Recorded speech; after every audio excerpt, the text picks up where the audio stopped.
Okay. Please, for the love of Sampo and all the gods from Honkai Star Rail, don't start disliking and hating this video. I know the title is a bit exaggerated, what can I say? That's how the market goes. Clickbait, baby! Now, without any jokes involved, for those who also saw my Genshin videos, you guys noticed that I made some videos and one of them was a video talking about the best 4-star characters you should invest. I've noticed that some people on my fanbase were not aware of who to level up first on Honkai Star Rail. So this video will be basically the same as I did with Genshin, but with a different title, because in some cases some of these 4 stars are actually better than some 5-star characters, or on the same level. In this video, I will let you know the best 4-star characters you can have that will boost your account value and power, and that sometimes end up being better than other 5 stars. Just a reminder before the video starts. I looked into tier lists to gather some of this information, but my opinion was the main influencer while doing this video. This is my opinion after all. Just a disclaimer, my objective here is not to force you all to pull like crazy on banners where you see this 4-star appear, because you should always consider if you need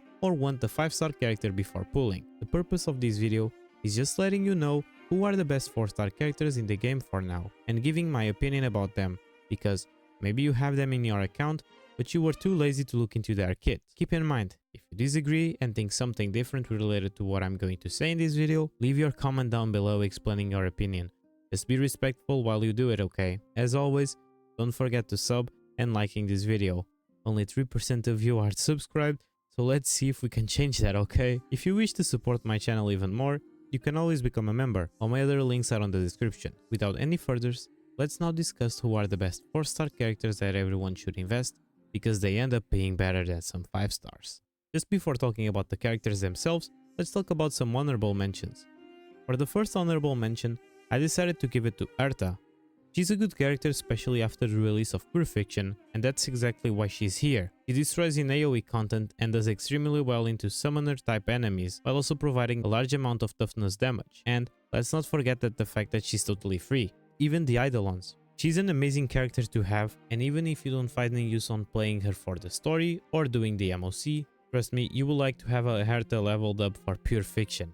She will carry you. For the second honorable mention, I would give it to Shui. She does a large amount of her damage from follow-ups or quantum breaks, and has a gimmick that no other character has it, which is her ultimate being able to break any type of weaknesses, quantum or not quantum weakness. Shui is amazing for any player who is looking for a good DPS for most scenarios, since you will always end up building it with break effect. Another good point for her is that the fact that she can work on an hyper carry and will carry team, and the only reason I'm putting her on an honorable mention is because of a break DPS can be hard for someone who is starting to play the game now, since you will need to coordinate your attacks and allow your Shui to deal the big damage. And as the last honorable mention of this video, I'm going to give it to Shui's sister, Anya. Before the announce of Sparkle, Anya was the only character capable of regenerating skill points for the team. She's very strong on single target buffing and has a strong team-wide buff, has better energy economy than most supports due to using her skill frequently, and will work well supporting hypercarry teams or dual DPS teams. And the only reason I'm putting her on an honorable mention is because she requires a turn-off setup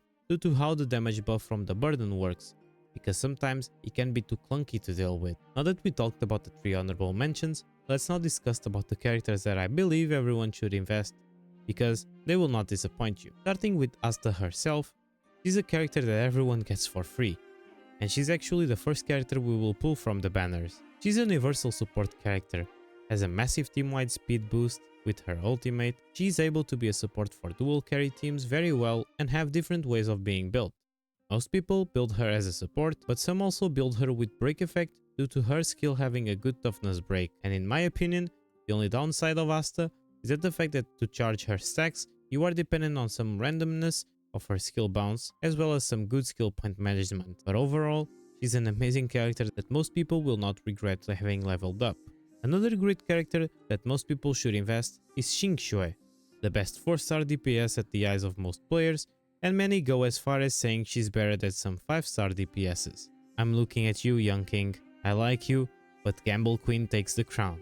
Xingxue is extremely powerful in hypercarry teams, and she can also be a good sub DPS that will just serve to generate skill points. But I do recommend building her as an hypercarry, since her multipliers are so good thanks to her self buffs. And her only downside is really the fact that every time you play Xingxue, you are basically gambling with your skill points. But let's be honest, I know you guys like that. It's either a big damage or nothing, right?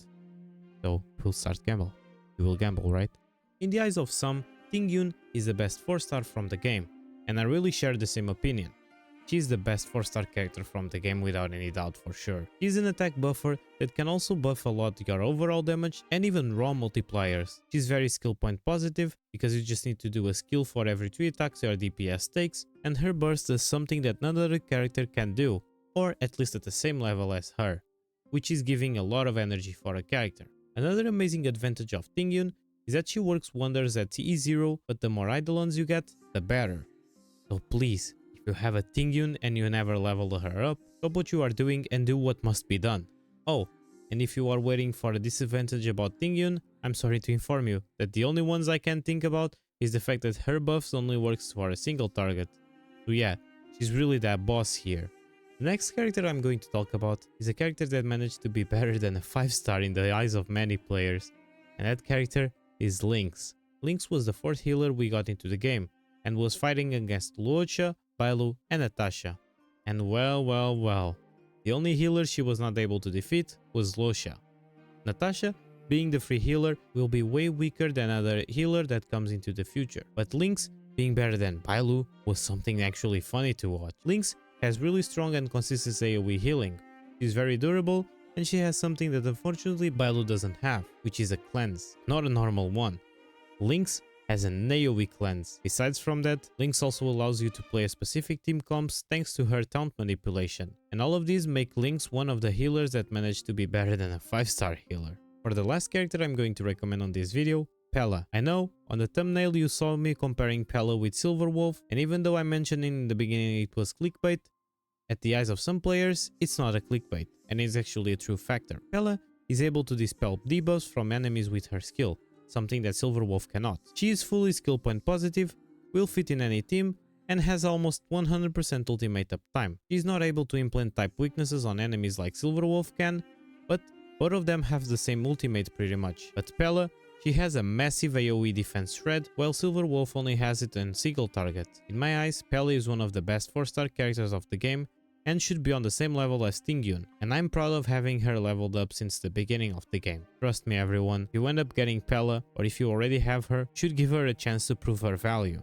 Just before finishing the video, it's worth remembering again, this doesn't mean you should go all nuts into one banner just to have some Eidolons for these characters, or to get them for the first time. It just means that in my opinion, some characters provide more to your account overall than others, but that doesn't stop you from pulling characters that we're not mentioning in this video. This was just a video to help new players knowing what characters are god tier and why most people use them. My name is Dphoenix. I hope you have liked my video. Don't forget to leave your like and subscribe because that do help me a lot and motivate me. If you know someone that is struggling to know who to level up on their journey on Honkai Star Rail, share this video with them. Feel free to leave your opinion on the comments. As long as you respect other opinions, even a differentiate from yours.